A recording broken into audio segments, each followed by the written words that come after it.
Today, Kevin and I are going to be trying some Magic Spoon treats. We have the Marshmallow, chocolate peanut butter, and blueberry muffin. These were $2.99 each at Kroger, and these are high protein cereal bars. So if you're thinking, Magic Spoon, where have I heard that before? Well, we've tried lots of their cereal, lots and lots of their cereal. So this is a 1.4 ounce, 40 gram bar, 1 gram of total sugar, 2 grams of net carbs, and 12 grams of protein. That's just for this Marshmallow. The other ones are different.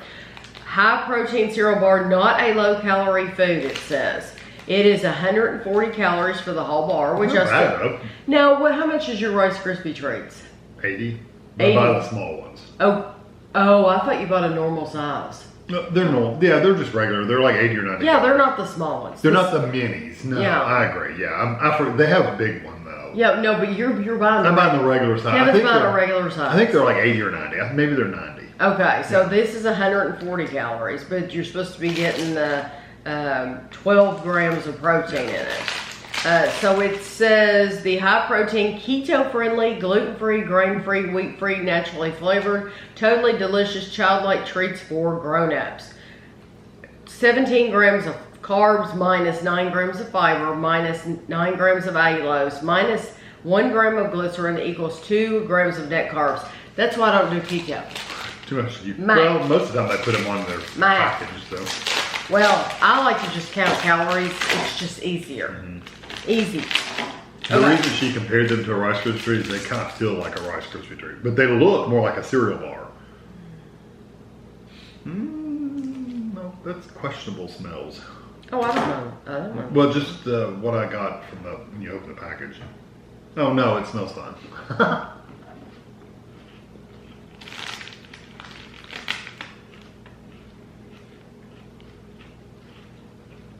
What's the main ingredient though? Casein. And then it's tapioca fiber.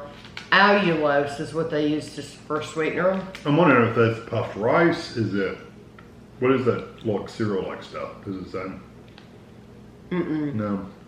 That's that casein stuff. Oh, it could be. It has a texture of like puffed rice. Not like Rice Krispies quite. It's a little more dense than that, but it's crunchy like a rice cereal.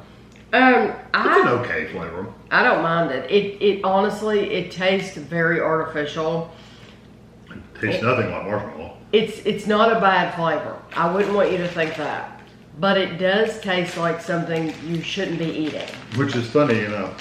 Yes, so that's the thing, is you have people that are really health food conscious, that want to eat very pure things, that vegetables and fruits and stuff like that.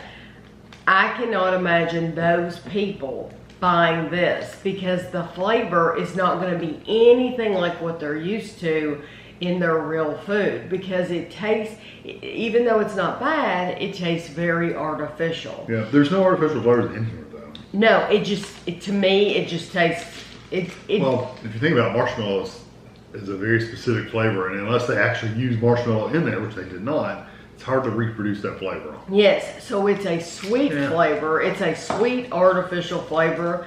It does not taste bad at all. It's not bad, but I could eat it, but I wouldn't choose to pay $3 for it. No, I'd rather have Rice Krispie treat. But I'm not keto or anything either. I do have to say though, the texture is okay.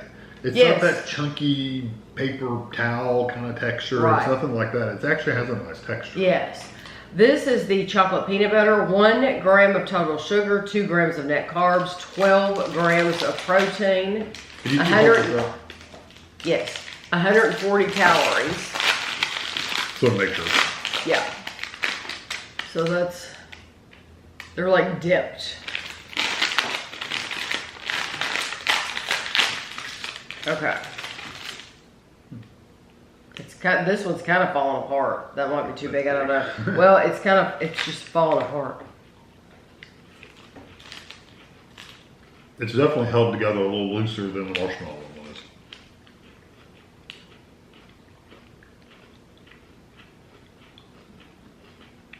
Exact same texture.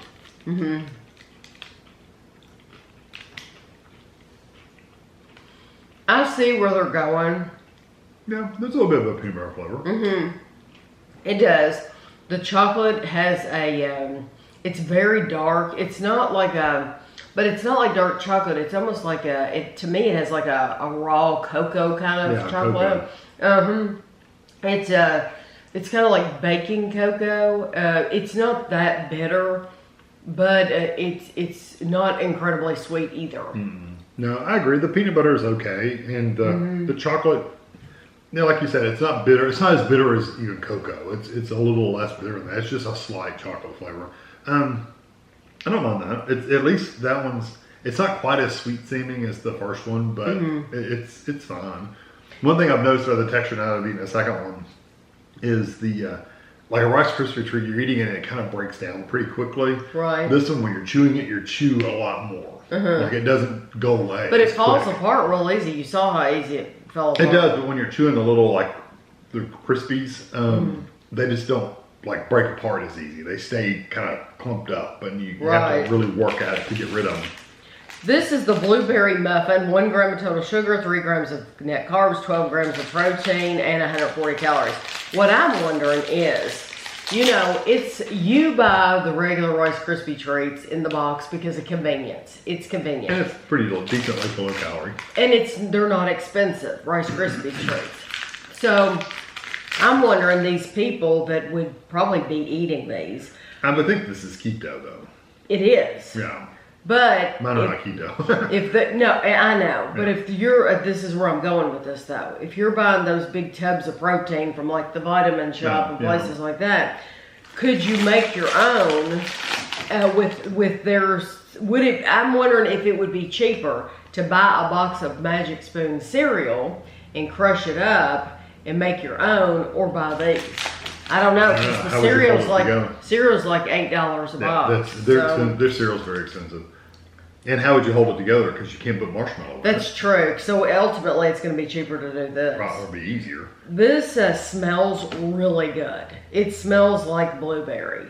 I know I give you too much every time. I know. Well, here, eat this and fatten you up.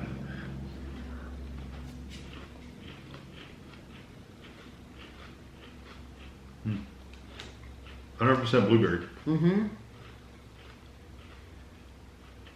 Do you see what I mean about when you're eating it? It doesn't like dissipate quickly. It kind of hangs around. Well, and you're used to eating those Rice Krispie treats. I can inhale a Rice Krispie treat in like 3 bites and it's gone. So this does have you chewing more. However, this is something, I'm not keto, so it doesn't matter. You're going to want to drink too, because they're kind of dry. Especially that one. That one's dry. It was dry. If I were on keto, these might be an option. Since I'm not on keto, I personally wouldn't buy these because there's other things I would rather have. But if I was on keto, then these are good. Would you recommend them to somebody doing keto? Yeah, that's what I'm saying. If I was on keto, these would be fun. I don't think I would buy the peanut butter one.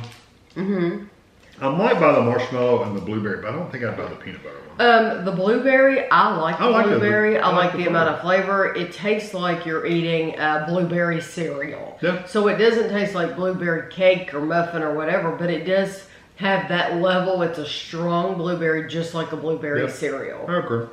That's probably my favorite one. That's my favorite one. Yeah. That's what I was going to ask you. The blueberry muffin is definitely my favorite, and then I would go probably for the regular marshmallow, and then last would be the chocolate peanut butter. Same for me. And honestly, none of them are bad. It's just the matter of, if you're doing keto anyway, you're probably used to spending the money. But $3 a piece, it's kind of pricey. Yeah, although protein bars in general are that much. So. They are, but I'm wondering about the weight. I'm wondering if you're getting more weight-wise in a keto-friendly protein bar. I don't know. That's something you would have to check. It's funny because when we bought these at our Kroger, they were in the computer. The price was, but so they've been scanned in inventory at least, but they weren't down on the shelf yet. They were literally in closed boxes on the very top shelf. I don't know how Tammy even saw. And I said, "See those up there?" I said, "I want one of each of those." So Kevin pulled. So I made sure. I looked at them. Opened the box. There was none out. So Just always look at the tops. If you don't find what you want, scan the top. I've gotten used to doing that now. And places like Walmart, they will turn the stuff They intentionally around. turn around because they don't want you getting up there and getting stuff. No, they because it's dangerous, you know, because it's way up there. They were taller too. Kroger was right up. I wish these stores would learn to put a stick at the end of the aisle. One of those grabbers. Yeah, give me one of those grabbers. Put it at the end of the aisle. That's safe, right? Yeah, they wouldn't want you getting stuff off. They probably would. Drop it on your head. But a lot of times, it would be nice to grab something way back in the back and you can't reach it because I've gotten stuff that was on a regular shelf. Your drinks. No, those are awful. Are horrible. If you get a 6-pack stuck way back in the back. I just leave it. There was a lady though that was just, it was on the shelf. It was like my eye level, but it was really far back and she just couldn't reach it. It was a drink, wasn't it? Yeah, something like that, or a box of something. I can't remember. It was a 4-pack of drinks, but it was in like a box. And it was in a box. And it was kind of in the back. Like 4 cans. So that would be nice to have a little stick you could grab and pull. Yeah. So I haven't seen anybody carrying one of those in with them for a long time. Yeah. But I mean, you almost have to the way they do things now. But just know that look around. If you don't see it down on the shelf at Kroger, then look on that top shelf. You might. But I hope you enjoyed the video and thanks for watching.